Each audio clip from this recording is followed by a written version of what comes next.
Nëse dëshironi një qytet të pastër, kujdesuni që ashtu dhe të jetë.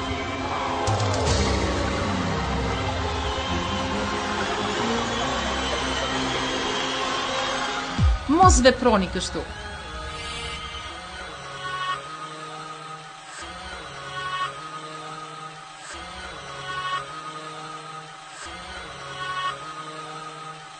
Por në mënyrë të kulturuar dhe të civilizuar.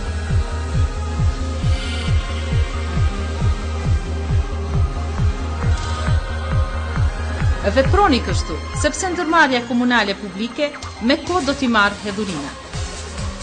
Do të jemi të gjithë të kënaqur për një qytet të bukur dhe të pastër. Ne mendojmë për ju.